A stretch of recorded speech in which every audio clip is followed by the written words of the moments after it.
So yesterday we began our discussion with the topics related to second module.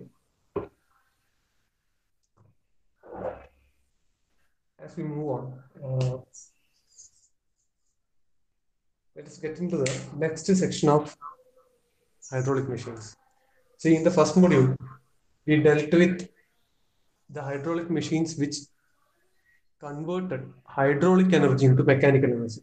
That means they had utilized the energy of the flowing water within or harness that particular energy using a rotating case or a rotating runner within a casing, which is the so-called turbine, to harness or to convert that particular energy into mechanical energy.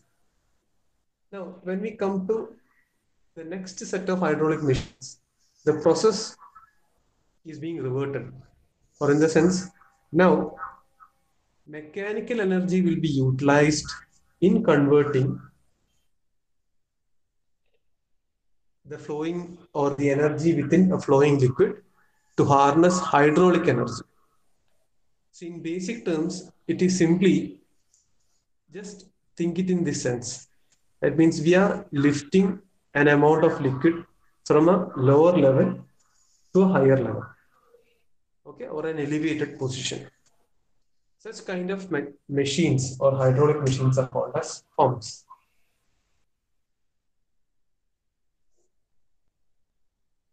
So conversion is mechanical energy is converted to hydraulic energy.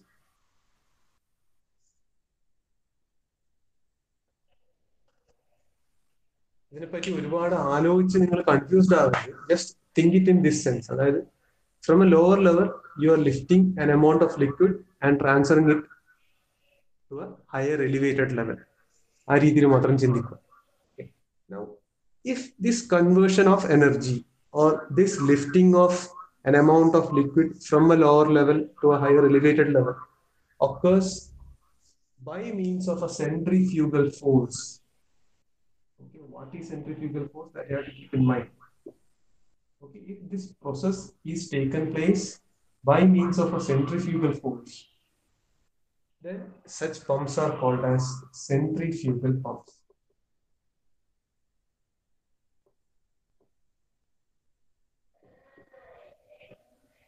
ഇതിനെയാണ് നമ്മൾ centrifugal pumps എന്ന് പറയുന്നത്. Okay, so centrifugal പമ്പ്സിൽ എന്താ സംഭവിക്കുന്നത്? Mechanical energy is being converted to hydraulic energy in a broader sense, and this occurs by means of centrifugal force. അതിനെയാണ് centrifugal pump എന്ന് വിളിക്കുന്നത്. See, we still have reciprocating pumps also. See, രണ്ടിനെയും നമ്മൾ വിളിക്കുന്നത് rotodynamic pumps എന്നാണ് വിളിക്കുന്നത്. Okay, rotodynamic pumps. It's a general term given for pumps, അല്ലെങ്കിൽ hydraulic machines which are the so-called pumps. അത് rotodynamic pumps ആണ്.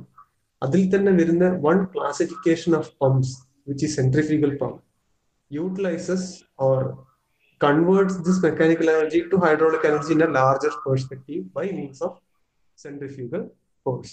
Clear ആണോ ഈ പറഞ്ഞത്?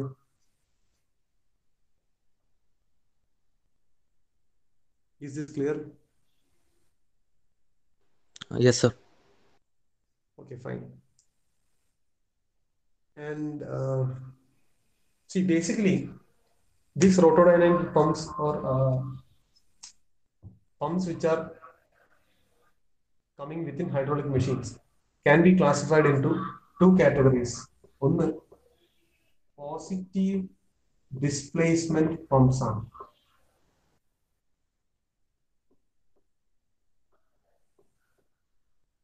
Okay, first classification. Second one, dynamic pumps are. Centrifugal pump generally falls within the category of dynamic pumps. The dynamic pumps are a category of centrifugal pumps.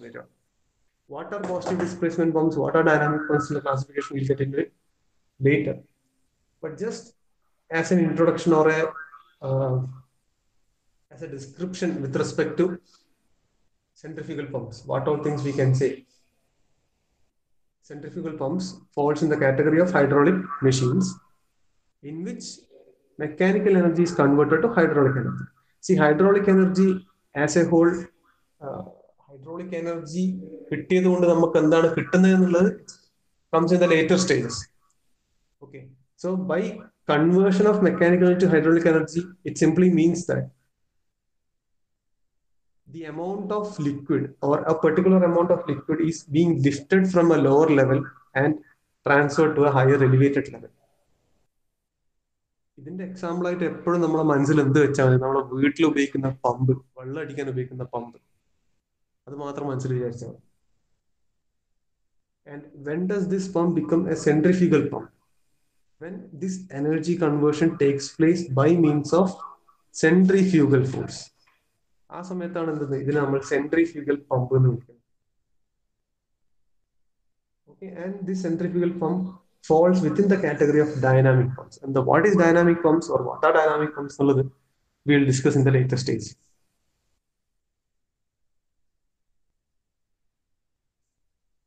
Clear ആണോ ഇത്?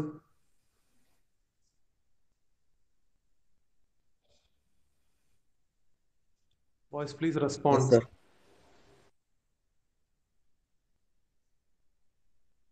Okay, fine. Now, before we get into the technical details or analysis of different energies, efficiencies, heads, head losses, and all,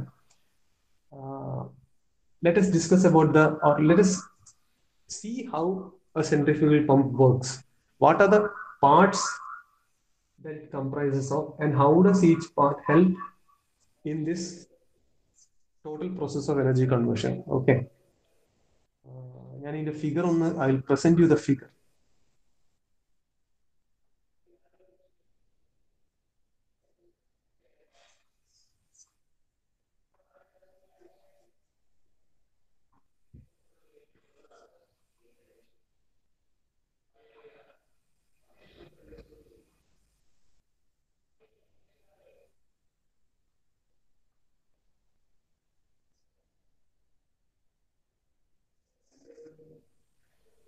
figure കാണാൻ പറ്റുന്നുണ്ടോ?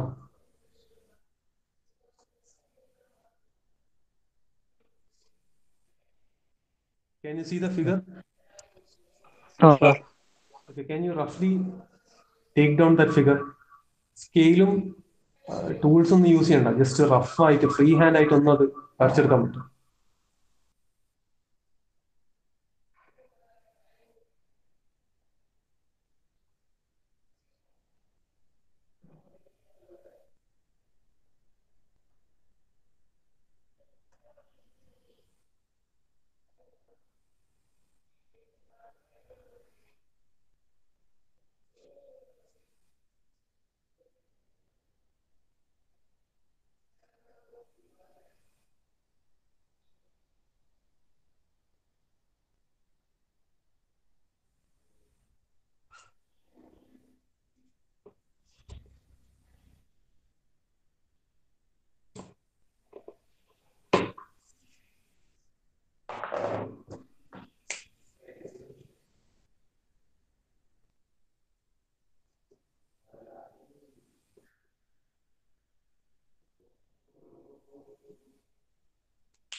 Figure വരച്ചാലും sir വരക്കല അധികം സമയം എടുക്കല്ല.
കഴിഞ്ഞു sir.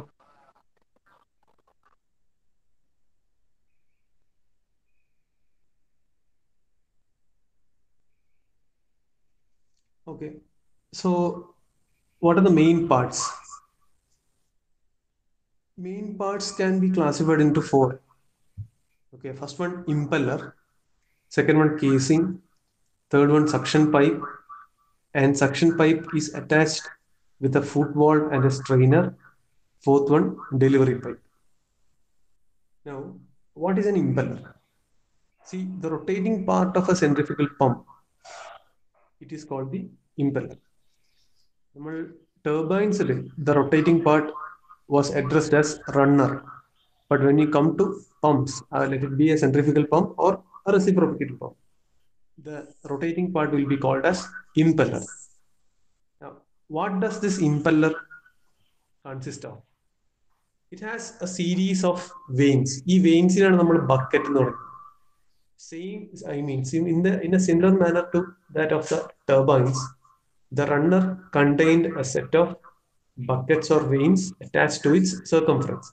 Similarly, in an impeller within a centrifugal pump, it is also having a series of vanes which is attached to the impeller, okay, or the surface of the impeller. Now, these vanes are backward curved. പിന്നിലേക്ക് ചെറിയൊരു cave, വളഞ്ഞിട്ടൊരു cave വരുന്ന രീതിയിലാണ് ഇതിന്റെ veins ഉണ്ടാവുക. Now, design of a centrifugal pump നമുക്ക് ഈ സെക്ഷനിൽ അത്ര സിഗ്നിഫിക്കന്റ് അല്ല. So we don't have to get into the details of how a vane is attached and all. But a little bit of its structure you will be able to understand when we discuss about the velocity triangles. Okay. So impeller is the rotating part of the centrifugal pump, and it consists of a series of vanes. It is similar to the turbines that we have already discussed. It will be attached to the circumference of the impeller. Now, this impeller will be mounted on a shaft. ഈ shaft ആണ് basically, അല്ലെങ്കിൽ ഈ ഷാഫ്റ്റിലേക്കാണ് നമ്മൾ mechanical energy provide ചെയ്യുന്നത്. അതായത് shaft rotate ചെയ്യുമ്പോഴാണ് impeller rotate ചെയ്യുന്നത്. And this rotation generates the centrifugal force within the impeller. ആ centrifugal force കൊണ്ടാണ് the flow of liquid or the amount of liquid being sucked into the rotating part of the pump gets discharged to a higher elevation. So this impeller is attached to the rotating shaft, and the shaft will be basically rotated by means of a mechanical energy. അവിടെയാണ് നമ്മൾ mechanical energy കൊടുക്കുന്നത്. And അതെങ്ങനെയാണ് വരുന്നത്? ഈ mechanical energy എങ്ങനെ വരും? The shaft will be again coupled to an electric motor. ഒരു electric മോട്ടോറിന്റെ റണ്ണറിൽ ഷാഫ്റ്റ് കപ്പിൾ ചെയ്തിട്ടുണ്ട്. ആ ഇലക്ട്രിക് മോട്ടോർ ഓൺ ആക്കുമ്പോൾ ഇലക്ട്രിക്കൽ പവർ എന്ത് ചെയ്യും? ഇലക്ട്രിക് മോട്ടോറിന്റെ റണ്ണർ റൊട്ടേറ്റ് ചെയ്യുമ്പോൾ അത് ഈ ഷാഫ്റ്റിനെ റൊട്ടേറ്റ് ചെയ്യിപ്പിക്കും. ഹെൻസ് മെക്കാനിക്കൽ എനർജി ഡെവലപ്പ് ആവും ഷാഫ്റ്റിൽ. This rotation of shaft imparts the rotation to the impeller, which in turn rotates. Now, second, casing. See, casing of a centrifugal pump is similar to casing of a reaction turbine. Reaction turbine details ആണ് നോക്കില്ല. Okay, അത് reaction turbine എന്താന്നുള്ളത് നമ്മൾ discuss ചെയ്യുന്ന സമയത്ത് will be clear. Casing എന്ന് പറഞ്ഞാൽ it is A housing provided for the impeller. Impeller വെക്കാനുള്ള ഒരു ഹൗസിംഗ് ആണ് ഈ കേസിംഗ് എന്ന് പറയുന്നത്. But this casing will have A definite shape, circular shape ഉണ്ട്. എന്താണ് കേസിംഗ് എന്ന് പറഞ്ഞാൽ? It is N air tight passage surrounding the impeller. ഈ ഇംപെല്ലറിന് ചുറ്റും എയർ ടൈറ്റ് ആയിട്ടുള്ള ഒരു, അതായത് ഈ വെള്ളം ഇംപെല്ലറിൽ കിടക്കുമ്പോൾ അതിൻ്റെ കൂടെ എയർ കിടക്കാൻ പാടില്ല. ഒരു എയർ ടൈറ്റ് പാസേജ് ആണ് ഈ casing. It will be surrounding the impeller, and it is designed in such a way that the kinetic energy of the water discharged at the outlet of the impeller is converted into pressure energy. അത് എപ്പോഴാണ് സംഭവിക്കുന്നത്? Before the water leaves the casing and enters the delivery pipe. Look at the figure. ആ figure ഒന്ന് നോക്ക് നിങ്ങൾ. എന്താ പറയുന്നത്? ഈ കേസിംഗ് എവിടെയാണെന്നുള്ളത് നിങ്ങൾ ലൊക്കേറ്റ് ചെയ്തു. കേസിംഗിന്റെ ഷേപ്പിന്റെ ഒരു പ്രത്യേകതയുണ്ട്. എയർ ടൈറ്റ് പാസേജ് ആണ്, which is kept over the impeller. But ഇത് ഡിസൈൻ ചെയ്ത് എങ്ങനെയാണ്? സച്ച് ദാറ്റ് ഈ ഡെലിവറി വാൾവിലേക്ക് കടക്കുന്നതിന് മുന്നേ, ലുക്ക് അറ്റ് ദ ഡെലിവറി വാൾവിലേക്ക് കടക്കുന്നതിന് മുന്നേ എന്ത് സംഭവിക്കണം? ഈ kinetic energy of the flowing liquid, ഈ റൊട്ടേറ്റ് ചെയ്ത് പുറത്തേക്ക് വരുന്ന ലിക്വിഡിന്റെ കൈനറ്റിക് എനർജിനെ ഇത് ടോട്ടലി പ്രഷർ എനർജി ആയിട്ട് കൺവേർട്ട് ചെയ്യണം. ആ കൺവേർഷന് ശേഷമാണ് ഇത് ഡെലിവറി വാൾവിലൂടെ പുറത്തേക്ക് ഡെലിവറി പൈപ്പിലേക്ക് എത്തേണ്ടത്. മനസ്സിലാവുന്നുണ്ടോ? സോ ആ കൺവേർഷൻ നടക്കുന്ന രീതിയിലാണ് what the impeller casing will be designed. Is it clear? പറയാൻ ക്ലിയർ ആണോ? Yes, sir.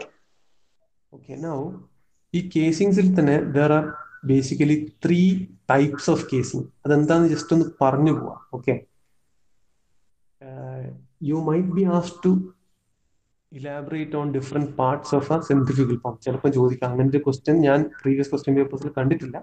But as part of a theoretical question it may come. ആ സമയത്ത് you have to just mention, അതായത് ഇംപെല്ലർ ഒരു പാർട്ടാണ്, കേസിംഗ് ഒരു പാർട്ടാണ്, suction pipe, delivery valve, delivery pipe, അതൊക്കെ പാർട്സ് ആണ്. ബട്ട് അതിന്റെ കൂടെ തന്നെ കേസിങ്ങിനെ പറ്റി പറയുമ്പോൾ കേസിങ്ങിന്റെ 3 ടൈപ്പ് ഉണ്ട്. ആ 3 ടൈപ്പ് എന്താന്നുള്ളത് ഐ ജസ്റ്റ് ഷോ. ഇപ്പൊ നിങ്ങൾ കാണുന്ന ഫിഗറിലെ, നിങ്ങളിപ്പം ജസ്റ്റ് വരച്ചെടുത്ത ഫിഗർ, ആ വരച്ചെടുത്ത ഫിഗറിലെ കേസിങ്ങിന്റെ പേരാണ് volute casing. It is known as volute casing. Clear ആവുന്നുണ്ടോ? Yes, sir. വരച്ച casing is known as volute casing. What is volute casing എന്നുള്ളത് I will explain to you. അത് ജസ്റ്റ് ഒന്ന് മാർക്ക് ചെയ്തോ ആ ഫിഗറിൽ. കേസിംഗ് ബ്രാക്കറ്റിൽ വോള്യൂട്ട് എന്ന് കൊടുത്താൽ മതി. ഇതൊരു സ്പൈറൽ ടൈപ്പാണ് ബേസിക്കലി. ഇതിന്റെ ആ ഒരു പ്രത്യേകത എന്ന് പറഞ്ഞാല്, ഇപ്പം സക്ഷൻ വാൾവിൽ നിന്ന് വെള്ളം ഇംപെല്ലറിലേക്ക് വന്നിട്ട് ആ ഇംപെല്ലറിൽ നിന്ന് ഇത് പുറത്തേക്ക് വരുവാണ്. നിങ്ങളിപ്പം ഇതിന് ജസ്റ്റ് ഒരു 3 ഡയമെൻഷണൽ സ്ട്രക്ചർ ആയിട്ടൊന്ന് ജസ്റ്റ് ചിന്തിച്ചു നോക്കും. ഇങ്ങനെ ആണ് പമ്പിന്റെ സ്ട്രക്ചർ ഒക്കെ. പമ്പിന്റെ ജസ്റ്റ് ഞാൻ റഫായിട്ട് ഇതാക്കാം. ഓക്കെ, ഇങ്ങനെയാണ് ഈ പമ്പ് വരുന്നത്. അങ്ങനെയാണെങ്കിൽ ഇവിടെയാണ് റണ്ണർ ഉണ്ടാവും. Okay, assume this to be the runner within the, ഇത് ഈ പുറത്ത് വരച്ച കേസിംഗ് ആണ്, ഇത് റണ്ണർ ആണ്. നിങ്ങളുടെ സക്ഷൻ പൈപ്പ് എന്ന് പറഞ്ഞാൽ ബേസിക്കലി ഇവിടെ നിന്ന് ഇങ്ങനെ വന്നു ഈ രീതിയിലേക്ക് പോവാം. ഇതാണ് വെള്ളത്തിന്റെ സോഴ്സ് എന്ന് വിചാരിക്കും. ഓക്കെ, ഇതിലൂടെയാണ് വെള്ളം എൻ്റർ ചെയ്യുക. വെള്ളം എൻ്റർ ചെയ്ത് ഇങ്ങനെ വന്ന് അത് ഇംപെല്ലറിലെത്തി. ഇംപെല്ലറിന് അതിങ്ങനെ റൊട്ടേറ്റ് ചെയ്ത് കറങ്ങി. ഓക്കെ, ഇംപെല്ലറിനുള്ളിൽ കയറിയിട്ട് അതിങ്ങനെ റൊട്ടേറ്റ് ചെയ്ത് കറങ്ങി ഇംപെല്ലറിന് പുറത്തേക്ക് ഇത് ഇങ്ങനെയായിരിക്കും. എന്നിട്ടാണ് ഇത് പുറത്തേക്ക് പോകുന്നത്. മനസ്സിലാവുന്നുണ്ടോ? സോ നേരെ അടിയിൽ നിന്ന് ഈ കേസിംഗിലേക്ക് കയറുകയെന്ന് വിചാരിക്കാം. ഈ സൈഡിലൂടെ വന്ന് അത് ഇമ്പല്ലറിലെത്തി, ഇമ്പല്ലറിന് കറങ്ങിയിട്ട് അപ്പുറത്തേക്ക് പോകും. ക്ലിയർ ആവുന്നുണ്ടോ? ഈ വരച്ച ഫിഗർ, ബോർഡിൽ വരച്ച ഫിഗർ ക്ലിയർ ആണോ? Sir. Yes, sir.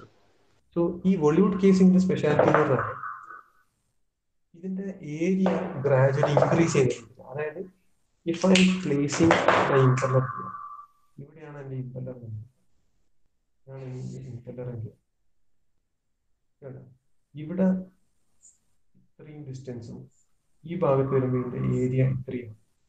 അതായത് ഈ വെള്ളം പുറത്തേക്ക് വരാൻ തുടങ്ങുന്ന ഭാഗത്ത് ഏരിയ കുറവും, ടുവേർഡ്സ് ദ ഡിസ്ചാർജ് ഉണ്ട് ദ ഏരിയ ഇൻക്രീസസ്. ആ ഡിഫറൻസ് മനസ്സിലാക്കാൻ പറ്റുന്നില്ല? മനസ്സിലാക്കാൻ പറ്റുന്നുണ്ടോ? Yes, sir. So this increase in area of flow എന്താ ചെയ്യുന്നത്? It decreases the velocity of flow. High വെലോസിറ്റിയിൽ കറങ്ങി വരുന്ന വെള്ളത്തിന്റെ വെലോസിറ്റി ഇത് കുറക്കും, because the area is increased. Now, this decrease in velocity leads to what? The increase in pressure of water. So, velocity decrease ചെയ്യുമ്പോൾ pressure കൂടും. നേരത്തെയും പറഞ്ഞു, ഈ ഡെലിവറി വാൾവിന് അടുത്തേക്ക് എത്തുന്നതിന് മുന്നേ തന്നെ എന്തായിരിക്കണം? Total kinetic energy of this rotating liquid or flowing liquid should be converted to pressure energy. അത് അച്ചീവ് ചെയ്യാൻ വേണ്ടിയിട്ടാണ് ഈ ഇൻക്രിമെന്റ് ഇൻ ഏരിയ, കേസിംഗിൽ ഇൻക്രിമെന്റ് ഇൻ ഏരിയ കൊടുത്തത്. മനസ്സിലാവുന്നുണ്ടോ? ഇനി ഈ വോളിവുഡ് കേസിംഗിന് ഒരു അഡ്വാൻറ്റേജ് എന്ന് പറഞ്ഞാൽ it has been observed that efficiency of the pump increases slightly. ഇവിടെ കുറച്ചൊരു എഫിഷ്യൻസി ഇൻക്രിമെന്റ് ഉണ്ടാവും. അത് എന്തുകൊണ്ടാന്ന് പറഞ്ഞാൽ കുറച്ച് എഡി ലോസസ് ഉണ്ടാവും. EDDI, എഡി ലോസസ്, അതെന്താന്നുള്ള പിന്നെ ഡിസ്കസ് ചെയ്യാം. ടൈം ബീങ് നിങ്ങൾ ഇപ്പം വരച്ച ഫിഗറിലെ സാധനമാണ് വോളിവുഡ് കേസിംഗ് നോക്കുന്നത്. I will do one thing, ഞാൻ നിങ്ങൾക്ക് മറ്റേ അടുത്ത രണ്ട് കൈൻഡ് ഓഫ് വാൾവ് എങ്ങനെയുള്ളതെന്നുള്ള ജസ്റ്റ് ഒന്ന് കാണിച്ചു തരാം. അത് നിങ്ങൾ വരച്ചെടുക്കൊന്നും വേണ്ട, ജസ്റ്റ് അണ്ടർസ്റ്റാൻഡ് അത് എന്ത് രീതിയിലുള്ളത്. ഓക്കെ, ഐ ജസ്റ്റ് ഷെയർ ചെയ്യും.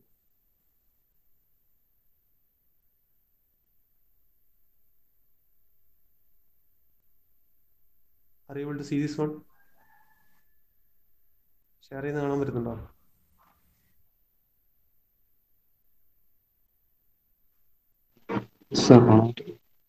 ഫസ്റ്റ് വൺ വോളിവുഡ് കേസിംഗ് ആണ് നമ്മളിപ്പോൾ ഡിസ്കസ് ചെയ്ത്. നിങ്ങൾ വരച്ച ഫിഗറിൽ വോളിവുഡ് കേസിംഗ് ആണ്. സെക്കൻഡ് വൺ വോർട്ടെക്സ് കേസിംഗ് ആണ്.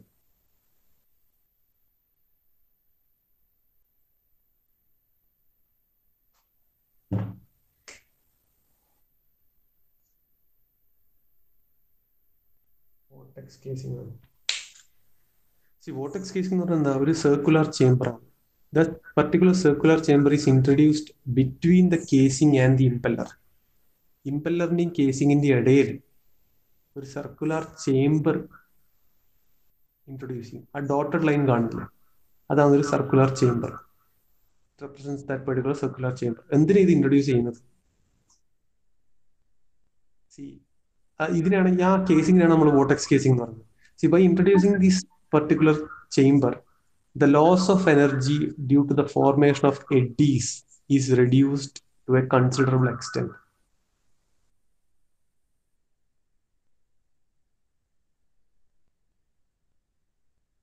എഡീസ് ഉണ്ടാവുക എന്ന് പറഞ്ഞാൽ ഈ കറങ്ങുന്ന ലിക്വിഡ്, ഈ ചുഴി ഉണ്ടാകുമ്പോൾ നമ്മൾ ഈ വെള്ളത്തിലും പുഴയിലൊക്കെ ചുഴി കാണുന്നത്, ചുഴി ഉണ്ടാകുന്ന സമയത്താണ് ഈ എഡീസ് ഉണ്ടാകുന്നത്.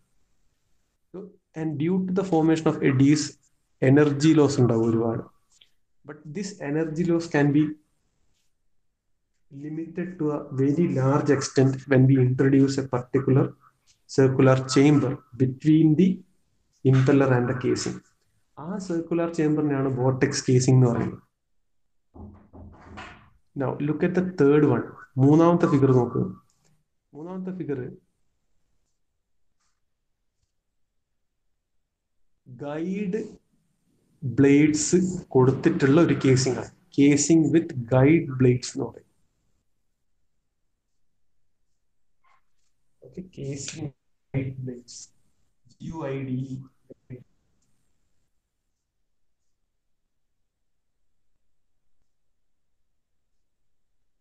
ബോർഡിൽ ഞാൻ എഴുതുന്നുണ്ട്. Casing with guide blades.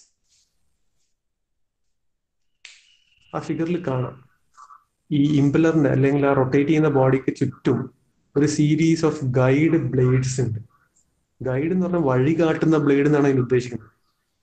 It is mounted on A ring shaped structure. അതിന് ഡിഫ്യൂസർ എന്ന് പറയാം. അത്ര ഡീറ്റെയിൽ പോണ്ട. Now the guide vanes are designed in such a way that the water from the impeller enters the guide vanes without stop. എന്ന് പറഞ്ഞാൽ ഇവിടെയും basically ഇത്ര ചിന്തിച്ചാൽ മതി. This is also another method to reduce the energy losses. മനസ്സിലാവുന്നുണ്ടോ? ഈ guide ബ്ലേഡിന്റെ ഏരിയയും കുറച്ച് ഇൻക്രീസ് ചെയ്യുന്നതായിട്ട് കാണാം. അപ്പോഴും എന്താ സംഭവിക്കുന്നത്? ഓൾറെഡി ഇംപെല്ലറിന് കറങ്ങി വരുന്ന സാധനത്തിന്റെ വെലോസിറ്റി വീണ്ടും കുറച്ചിട്ടാണ് പുറത്തേക്ക് അത് കേസിംഗിലേക്ക് വരുന്നത്. So the pressure developed towards the delivery valve or delivery pipe will be more. മനസ്സിലാവുന്നുണ്ടോ?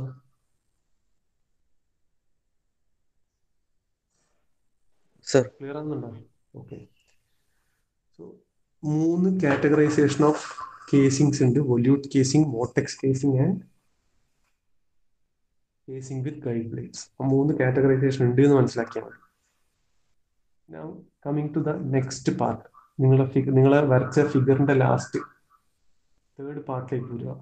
Suction pipe with a foot valve and a strainer. Suction പൈപ്പിലാണ് ആദ്യത്തെ, അതായത് വെള്ളം നമ്മളിപ്പം കിണറിൽ ഇറക്കി വെക്കുന്ന പമ്പിലേക്ക് വെള്ളം ആദ്യം എൻറ്റർ ചെയ്യുന്നത് സക്ഷൻ പൈപ്പിലൂടെയാണ്. അതായത് ഈ suction pipe the one end of the suction pipe will be connected to the inlet of the pump and the other end will be dipped into the water. അതിനാണ് സക്ഷൻ പൈപ്പ് എന്ന് പറയുന്നത്. So suction പൈപ്പിന്റെ end വെള്ളത്തിൽ മുക്കിയിട്ടുണ്ടാവും, മറ്റേ end inlet of the പമ്പിലുണ്ടാവും.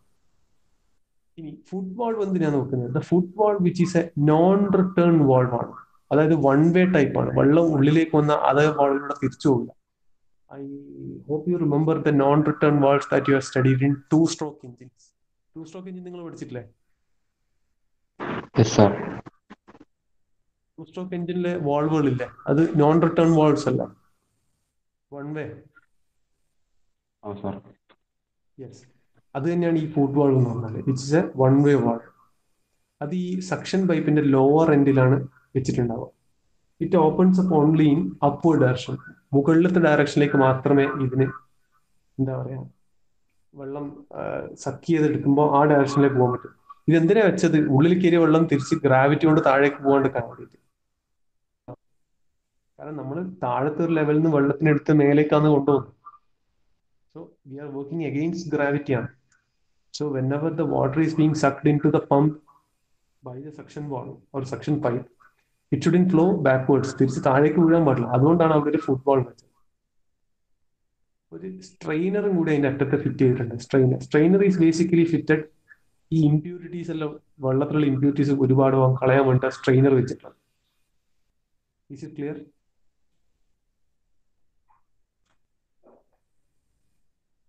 Clear ആണോ?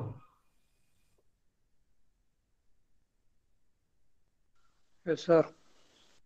Okay, last part എന്ന് പറഞ്ഞാൽ ഡെലിവറി പൈപ്പ് ആണ്. ഡെലിവറി പൈപ്പ് എന്താ? A pipe whose one end is connected to the outlet of the pump and other end delivers the water at a required height. എത്ര ഹൈറ്റിലേക്കാണ് വെള്ളം പോകുന്നത് ആ ഹൈറ്റിൽ ആയിട്ട് വരും. അതായത് നമ്മുടെ വാട്ടർ ടാങ്ക് വരെ, ആ വാട്ടർ ടാങ്കിലേക്ക് എത്തുന്ന എൻഡ്, അത് one end of the delivery പൈപ്പാണ്.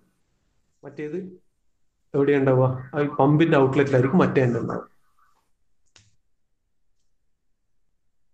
അതാണ് delivery pipe. So major 4 parts of centrifugal pump എന്തൊക്കെ? Impeller, casing, suction pipe and delivery pipe. Clear ആണോ? Yes, sir. ചിലപ്പം പമ്പിന്റെ ഒരു ഫിഗർ വരച്ചിട്ട് നിങ്ങളോട് ചിലപ്പം ഇതൊരു 4 മാർക്കിന് അങ്ങനെ ചോദിച്ചേക്കാം, 4 to 5 marks.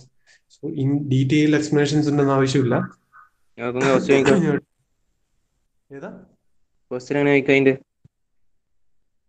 അതാ ഞാൻ പറയുന്നത്, ഡീറ്റെയിൽ എക്സ്പ്ലനേഷൻ ആവശ്യമില്ല. ഒരു 4 mark explain the different parts of A centrifugal pump with a figure എന്ന ക്വസ്റ്റ്യൻ വരാം.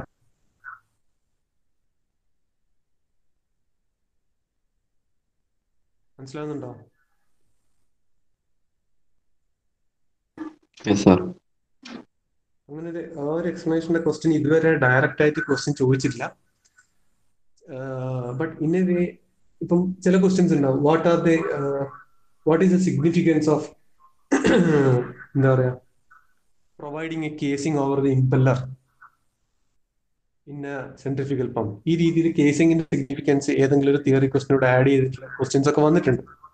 But directly impeller casing section pipe delivery pipe part explain ചെയ്യാനുള്ള ക്വസ്റ്റ്യൻ വന്നിട്ടില്ല. ബട്ട് സിൻസ് ഈ കേസിംഗിന്റെ പർട്ടിക്കുലർ ഇമ്പോർട്ടൻസ് വ്യക്തമാക്കാൻ വേണ്ടി ഒരു ക്വസ്റ്റ്യൻ വന്നതുകൊണ്ട് ഇങ്ങനെ ഒരു ചോദ്യം വരാനുള്ള ചാൻസ് ഒഴിവാക്കാൻ പറ്റില്ല. Clear?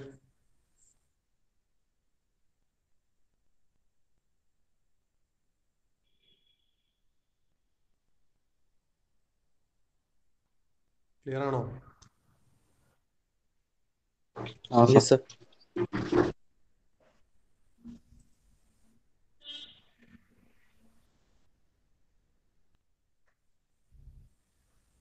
Now we have to move to understanding the velocity triangle in a centrifugal. Velocity triangle എന്തിനാണ് നമ്മൾ മനസ്സിലാക്കുന്നത്? ഫോഴ്സ് എക്സേർട്ടിലൂടെ വർക്ക് ഡണിലേക്കും എഫിഷ്യൻസിലേക്കും എത്താൻ വേണ്ടിയിട്ടാണ് നമ്മൾ ഈ വെലോസിറ്റി ട്രയാങ്കിൾ മനസ്സിലാക്കുന്നത്.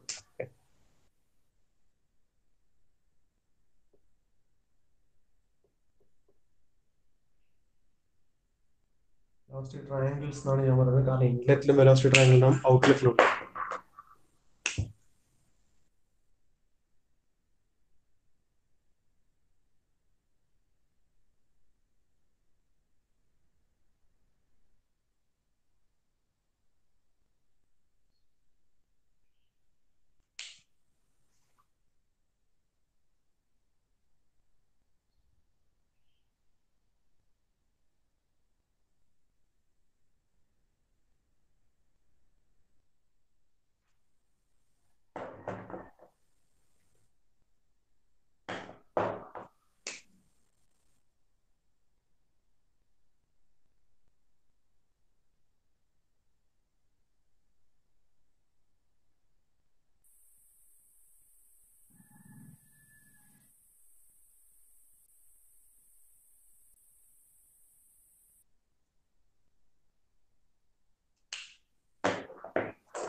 ഈ ഫിഗർ ഒന്ന് നോട്ട് ചെയ്തെടുത്തോ.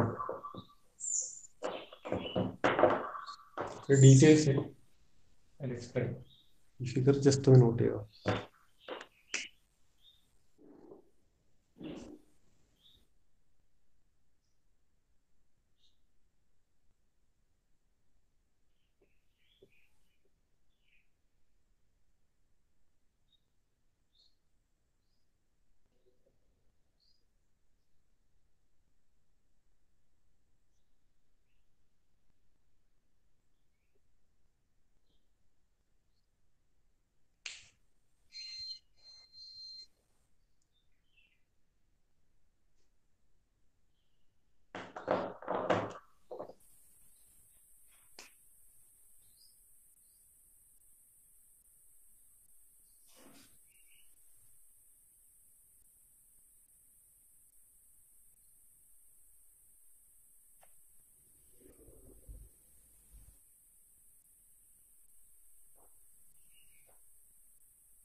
ഫിഗറിൽ എന്തെല്ലാം ഡീറ്റെയിൽസ് വരുന്നതെന്നുള്ളത് ഞാൻ എക്സ്പ്ലെയിൻ ചെയ്യാം. തൽക്കാലം ഈ ഫിഗർ വരച്ചു നോക്കാം.